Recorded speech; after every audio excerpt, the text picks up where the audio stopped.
High, আমি Shubhadeep. Welcome to Shubhadeep unfiltered. ভিডিওর শুরুতে বলে রাখি, এটা কোনো রাজনৈতিক দলকে আক্রমণ করার জন্য নয়। বিং আ জার্নালিস্ট, এটা আমার নিজস্ব একটা বক্তব্য। ভালো লাগলে শুনবেন, যদি না চান তো এক্ষুনি স্কিপ করে দিতে পারেন।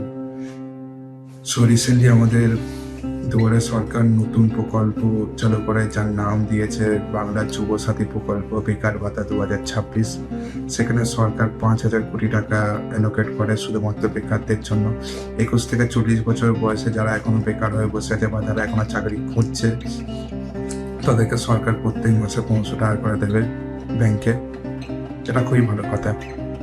বাট যারা চাকরি করে, যারা ভালো ফোন ইউজ করে, যারা প্রত্যেক উইকেন্ডে ক্যাফে যায়, তাদের লাইন দেওয়াটাকে খুবই দরকার? আমি মনে করি না। এরকমই একজনের সাথে আজকে আমার চায়ের দোকানে আলাপ হয়, তার সাথে অনেকক্ষণ কথা হয়। সো তার সাথে কথা বলার পর আমি বুঝতে পারলাম যে সে একটা হাতে স্টারবাক্সে কফি ধরে, সেই স্টারবাক্সের কফিটা ওইখানে বসে তার বন্ধুর সাথে ডিসকাস করে খেতে খেতে যে পকেটের অবস্থা খুবই খারাপ, চলছে না এমনভাবে।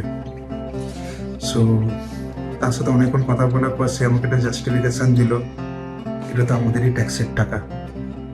তো আমি তাকে খুশি হয়ে খুবই জিজ্ঞেস করলাম যে তুমি কোন ট্যাক্সটা দাও, নেটফ্লিক্সে সাবস্ক্রিপশন নেওয়ার ট্যাক্স, নাকি গার্লফ্রেন্ডকে নিয়ে যে ডেটে যাও, ক্যাফেতে যে বিল পেমেন্ট করো সেই ট্যাক্স?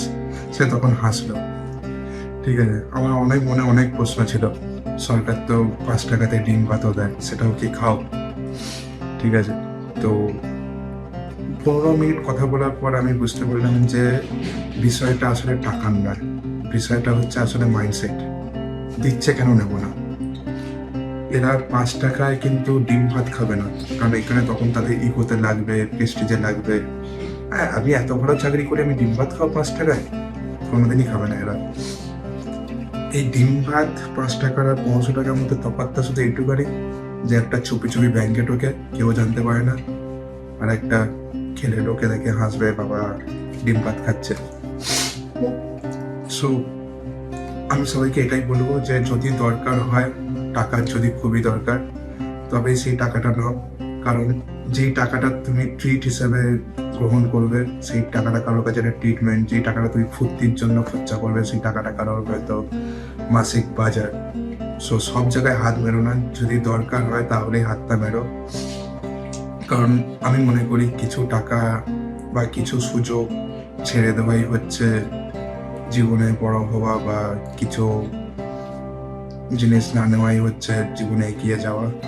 সো 1500 টাকা নেওয়াটা তোমাকে কিছুই প্রমাণ করবে না। কারণ আমার মনে হয় না যে যারা এই লাইনে দাঁড়িয়ে আছে বা যারা লাইন দিচ্ছে তাদের সবারই এই টাকাটা দরকার। সো আমি সবার কাছে একটাই রিকোয়েস্ট করব যে যদি দরকার হয় তাহলেই নাও, যদি দরকার না হয় তাহলে নিও না।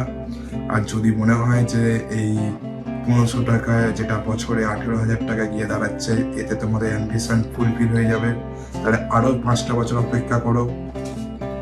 এই 1500 টাকাটা বেড়ে গিয়ে 2500 টাকা হবে, আরো 5টা বছর অপেক্ষা করো। যদি মনে হয় যে এই 1500 টাকায় বা বছরে গেলে 18,000 টাকায় আমার নিজের অ্যাম্বিশন ফুলফিল হয়ে যাবে, আমার নিজের স্বপ্ন ফুলফিল হয়ে যাবে, আমার রাজ্য অনেক উন্নয়ন করে ফেলবে, আমাদের সোসাইটি অনেক এগিয়ে যাবে, তো যদি মনে হয় তারা আরো 5টা বছর অপেক্ষা করো। এই 500 টাকা 2500 টাকা হবেই। Thank you.